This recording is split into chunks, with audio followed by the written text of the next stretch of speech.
안녕하세요. 저는 동구 진로체험지원센터 권태욱 팀장입니다. 오늘 이렇게 영상을 찾아오게 된 이유는 다양한 직업체험 기회를 제공해주고 계시는 고마운 우리 체험처 담당자분들을 위해서인데요. 아무래도 학생들이 직접 체험처로 방문을 하다 보니 안전에 신경도 많이 쓰시고 또 어떻게 관리해야 되는지 어려워하시는 분들이 많으시더라고요. 그래서 울산에 있는 동구, 중구, 북구, 남구, 울주군 총 5개 센터 실무자들이 머리를 맞대서 이것만은 꼭 알아두셨으면 좋겠다 하는 꿀팁 5가지를 준비해봤습니다.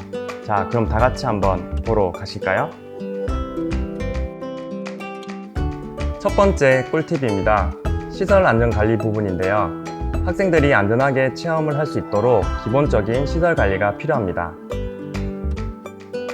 먼저 체험 공간 내 시습 도구를 포함한 설치물들의 위험 요소가 없는지 상시 체크를 하셔야 합니다.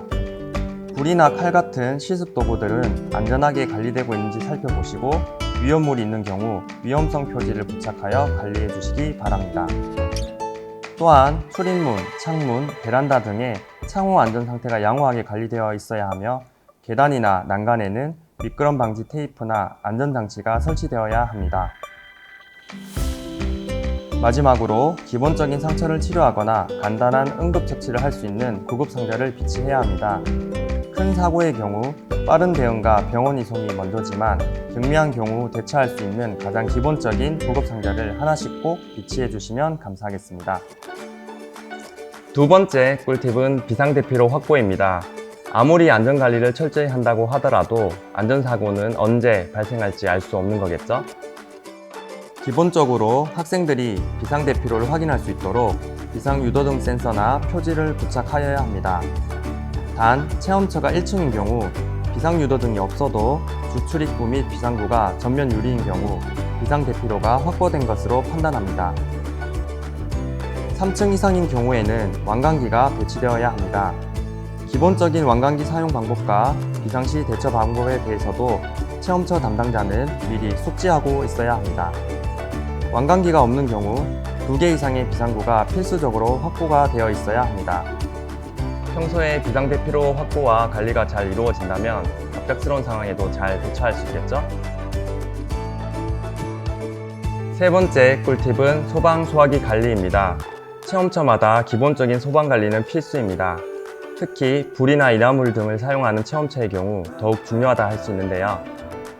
정기적으로 소방안전점검표를 비치 체크하셔서 시설 내 감전, 화재 등의 사고 위험이 없는지 확인하셔야 합니다. 예를 들어 무전 차단기에 이상은 없는지, 멀티 콘센트에 문어 발식으로 여러 코드를 뽑아 사용하진 않는지, 불꽃이나 인화물 등이 안전하게 관리되고 있는지 꼼꼼히 점검해 주세요. 또한 체험 공간에는 반드시 소화기가 배치되어 있어야 하며 소화기 가스 충원량이 충분한지 매월 정기적인 관리를 해주셔야 합니다. 소화기에 보면 가스 충합량을 볼 수 있는 게이지가 있어요. 이 게이지가 초록색 범위 내에 있으면 가스 충합 상태가 정상 범위입니다.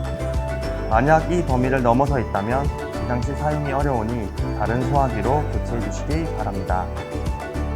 그리고 소화기마다 사용 가능 기한이 적혀 있어요.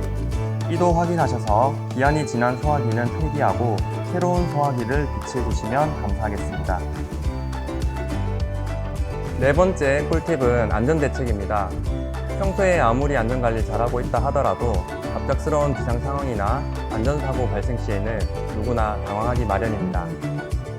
따라서 체험처 담당자는 미리 안전대책을 수립하고 비상시에 대응할 수 있는 보고체계 및 비상연락망을 준비해 둬야 합니다.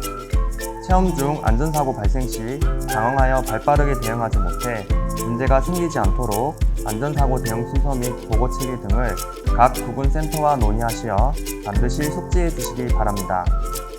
특히 요즘처럼 코로나19 같은 전염병이 유행할 때에도 이에 대한 대책이 반드시 마련되어야 합니다. 강사는 물론 학생들에게 반드시 마스크 착용을 안내하고 체험처에서는 손소독제, 체온계, 방문 기록표 등을 사전에 준비하여 학생들의 발열 체크, 발병 지역 방문 요구 등을 체크하여 기록할 수 있는 체계를 마련하셔야 합니다. 마지막 5번째 꿀팁은 체험처 담당자분들에 대한 관리 부분입니다. 학생들에게 안전한 체험을 제공하기 위해 모든 체험처 담당자 및 멘토분들을 대상으로 성범죄 교육교회를 실시합니다. 사전에 성범죄 교육교회 동의서를 받게 되는 경우가 많으실 텐데요. 아이들에게 보다 안전한 교육 환경을 제공하기 위한 일환이라 생각하시고 협조해 주시면 감사하겠습니다. 그리고 기본적으로 학교에서 진행하는 직업체험의 경우 비영리성, 성평등, 교육의 중립성 확보를 매우 중요시 생각합니다. 학생들이 와서 체험을 하는 것을 하나의 교육으로 생각해 주시고 너무 영리를 추구한다거나 특정 성별의 학생들을 차별한다거나 정치적, 종교적 성향을 체험 내용에 담는 등의 행동은 반드시 지양해 주시기를 부탁드립니다. 자, 지금까지 체험처 안전관리 꿀팁 5가지를 살펴보았습니다. 체험처 담당자분들 많이 도움 되셨나요? 혹시나 궁금한 점이 있으시다면 영상에 댓글을 남겨주세요. 저희 실무자들이 성심성의껏 답변을 드리도록 하겠습니다. 꿈길에 등록된 체험처의 경우 연간 2에서 3회 정도 각 센터로부터 안전점검을 받게 됩니다. 다소 번거롭다고 느껴지실 수도 있겠지만 찾아오는 학생들의 안전하고 즐거운 직업체험을 위해서 안전만큼은 항상 각별히 신경 써주시면 감사하겠습니다. 생업으로 바쁘신 와중에도 귀한 시간 내어주시는 우리 체험처 담당자분들에게 무한한 감사와 사랑의 메시지를 보내면서 영상을 마치도록 하겠습니다. 지금까지 저는 동구진로체험지원센터 권태욱이었습니다. 감사합니다.